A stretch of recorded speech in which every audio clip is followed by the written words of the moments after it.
Mortal Kombat 1 was a pretty big disappointment for me. I really liked MK11 and put over 1300 hours into it, so I was pretty hyped when the trailers for MK1 dropped. Then I got the game and that excitement quickly faded. Today I'm going to tell you my problems with Mortal Kombat 1. First I'm going to talk about the visuals. I mean, this is a current gen game, so the graphical fidelity is okay, but the art style and aesthetic is noticeably worse in this game, in my opinion. I don't like the character models in MK1. Most of them look bland and a bit generic. Liu Kang is okay I guess, but he looked way better in MK11. I loved his silver hair, but it went back to black for some reason. Not cool. His tattoos are also less prominent. They also got rid of his lightning powers, which I'm not a fan of. Not only was it pleasing aesthetically, but it also would have made for a cool moveset. I know they took away his lightning powers so that rating doesn't seem useless, but it's still disappointing. Both characters can be important while sharing the same powers. And I heard that he transferred his powers into the amulet that Raiden uses, but did he have to put all of his power into it? He couldn't have just put some of it in? I don't know. I just don't like how this was handled. Also, where's the hat on his back? It's like they got rid of every aspect of Raiden within Liu Kang except for his godhood.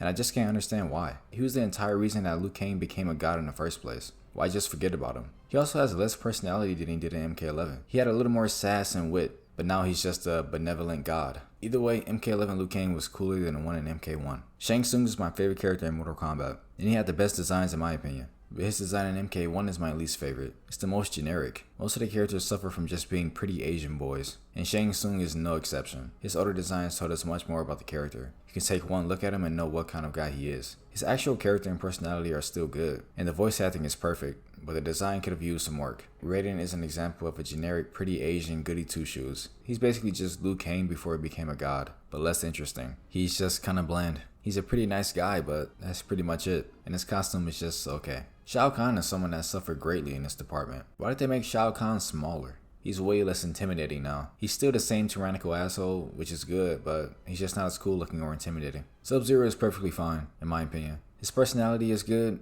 which I do have some problems with later on, but yeah, and his design is fine. No real problems here. I do have a problem with Scorpion though, and the fact that Kuai Liang has taken this title. It's just kinda weird. Kuai Liang's temperament doesn't match the element of fire or the character of Scorpion. This character is all about anger, pain, and vengeance. We definitely need a Hanzo Asashi here. Kuai Liang's personality and costume is fine, but I don't know why they couldn't just make him a Cryomancer.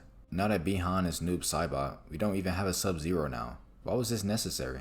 The new change just doesn't fit the character in my opinion. It serves no other purpose other than subversion of expectations. I like Johnny Cage in MK1. I mean, he's the same as he's always been, but he doesn't have his powers. He doesn't have the cool green glow. And this is stupid because he's somehow able to keep up with the rest of the cast while just being a guy. This is just kinda lame. He'll probably get them later, but just give him his powers, man. Also, the female characters look less sexy. Their features are mostly toned down and they're less exaggerated. I mean, they're still attractive, mostly, but just less so, which I don't really like. I mean, it's mostly men who buy these games. Why not appeal to us? Also don't like how there are only 2 lines for the character intros. MK11 perfected character intros in my opinion. There are a lot of cool and funny interactions in MK11. Some of them are good in MK1, but they just don't live up to MK11's. Largely because they don't have a 3rd line. We need that final comeback. It feels like there's something missing in these intros, and it's that. Also think the taunts were worse in this game. Kind of a nitpick, but all of this stuff adds up to MK1 not being as cool as the previous games. Also don't like that Tarkatans aren't a race anymore.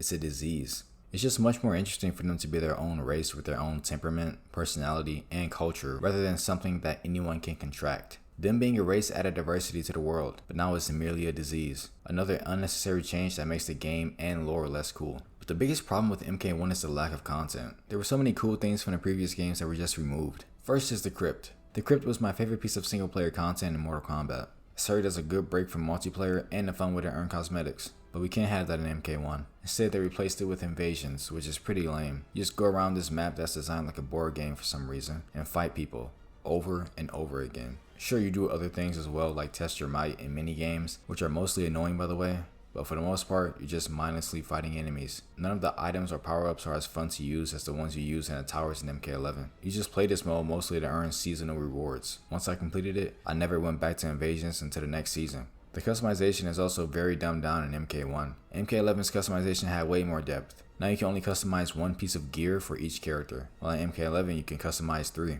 We also could unlock multiple intros and outros for your character, but in this game you only get 1. Also missed the custom variations as well. Being able to choose what moves you wanted to use in multiplayer added depth and creativity to it. Also like being able to create names for our variations. It added personality and expression, but we don't get to have that in MK1. Also, I'm just not a huge fan of the cameo system. I prefer a 1v1 fight, and having other fighters interfere is kind of annoying. The fact that you can combo off of a throw in this game just because of a cameo just doesn't sit right with me. That just personally annoys me. This should have definitely been an optional mode, not mandatory. It also sucks how there can't even be one person during the win screen. That's just kinda lame. The win screens could have been way cooler if the main character didn't have to share the screen with a cameo. We can't even do a fatal blow without a cameo. Another small thing, but these really do add up. As far as the overall story was concerned, it was just okay.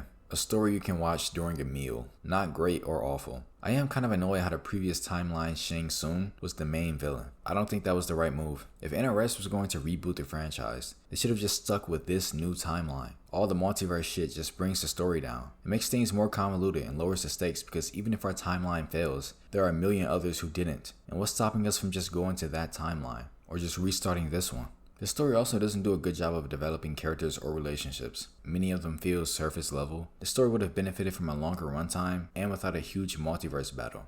The climax of the story should have been more personal and at a smaller scale. The characters were all fine for the most part, even if I wish them and their relationships were more developed. There were some good lines here and there, and the fan service was appreciated, mostly. The pacing was a bit too fast, but it wasn't overwhelmingly so, and I was never bored watching it at least. But that was just the main story. The Chaos Reigns plotline is much worse. So this plotline's villain is Titan Havoc, who literally just wants all the timelines to fight each other. That's his grand plan. Any amount of depth or nuance this character might have had is thrown completely out of the window. Very lame motivation and an uninteresting antagonist. The dialogue is also very bad. It has absolutely no subtlety whatsoever. It's boring, generic, and on the nose. I think half of the script is composed of the word chaos. Sector and Cyrax are boring and might as well not even be in the story. They're just there for DLC. The characters are also just kind of dumb. Geras gets captured without putting up any sort of a fight. Havoc states that he's going to capture him and bring him to his timeline, and he just stands there like a complete dumbass. He doesn't even throw a single punch. Sub-Zero stupidly runs after Havoc into his timeline by himself with no guarantee of returning, and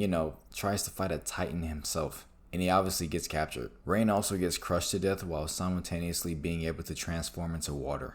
There's just way too much going on in this timeline. It goes by way too fast, it feels rushed, and it ends in an unsatisfying way. The only thing substantial that happened was that Bihan became Noob Saibot, which again leaves us without a Sub-Zero, which just feels wrong, man. This story sucked. It was another plotline about timeline shenanigans, and most of it wasn't even spent in our main one. The dialogue was bad, the characters acted stupidly, and it overall felt pointless. Despite all of this, I still had a lot of fun with this game, even if it was a bit frustrating from time to time. I still have around 500 hours played. The biggest problem I have with MK1 is that it doesn't really improve on anything in MK11 besides graphical fidelity. There were a lot of changes made, but I don't think the game was necessarily better off for them. And there's a lot of content that was just cut from the previous games. Paired with a worse art style and annoying gameplay mechanics, this makes MK1 a definitive downgrade from MK11 in all the most important aspects. I do hope that NRS fixes these issues because I am a big fan of Mortal Kombat. I was going to give this game a 6.5 out of 10, but accounting for the Chaos Reigns expansion, I had to bump it down to a 6 out of 10. Anyways, those were my problems with Mortal Kombat 1.